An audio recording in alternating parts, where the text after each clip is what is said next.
అందరికీ నా ఉదయపూర్ నమస్కారాలు.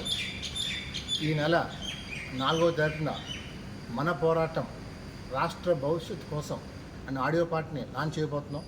నేటి ఉదయం విశాఖపట్నంలో టీడీపీ అభ్యర్థి గంటా శ్రీనివాసరావు చేతుల మీదుగా మన పోరాటం ఆడియో పోస్టర్ని ఆవిష్కరించడం జరిగింది. ఈ పాట ముఖ్య ఉద్దేశం రాష్ట్రంలో జగన్మోహన్ చేసిన అరాచక పాలన పైన, చేసిన విధ్వంసం పైన ఈ పాట రూపొందించాం. ఇప్పటికే 8 పాటలు లాంచ్ చేసాం. ఇది 9వ పాట.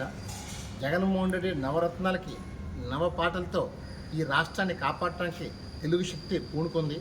మేము ఒకటే పిలిపిస్తున్నాం రాష్ట్ర ప్రజలందరికీ, ఈ పోరాటం నా కోసమో లేదా ఎవరో కోసం కాదు, ఇది తెలుగు జాతి కోసం, మన భావితరాల కోసం ఈ పోరాటం చేస్తుంది తెలుగు శక్తి. ఈ రాష్ట్రాన్ని కాపాడటం కోసం ప్రతి ఒక్కరు, యువత, మహిళలు, కార్మికులు అందరూ ముందుకు రావాలి. ఈ రాష్ట్రాన్ని 30 సంవత్సరాలు వెనక్కి తీసుకెళ్ళిపోయిన జగన్మోహన్ రెడ్డిని బుద్ధి చెప్పాలి.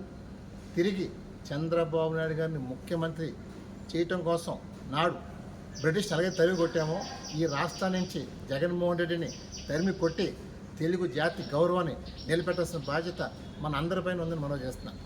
ఈరోజు మనం చూసినట్లయితే ఆంధ్రప్రదేశ్లో అభివృద్ధి శూన్యం, సంపద సృష్టి లేదు. కేవలం అప్పులతో ఈ రాష్ట్రం నడిపిస్తారు. ఎన్నాళ్ళు నడిపిస్తారు అప్పులతో అని చెప్పి నేను రాష్ట్ర ప్రజలు ఒకసారి ఆలోచించమని కోరుతున్నాను. ఈ రాష్ట్రాన్ని ముందుకు తీసుకెళ్లాల్సిన బాధ్యత మన అందరిపైన ఉంది. అందువల్ల దయచేసి రేపు 13వ తారీఖునే ఓటింగ్ శాతం పెరగాలి. ఇది ఏదో మన ఇంట్లో పెళ్లి కాదు, మన భావి తరాల భవిష్యత్తు కోసం ప్రతి ఒక్కరూ ఓటింగ్లో పాల్గొని ఆంధ్రప్రదేశ్లో అత్యంత రికార్డుగా ఓటింగ్ నమోదు కావాలని చెప్పి ప్రజల్ని మనస్ఫూర్తిగా కోరుకుంటున్నాను. జై హింద్.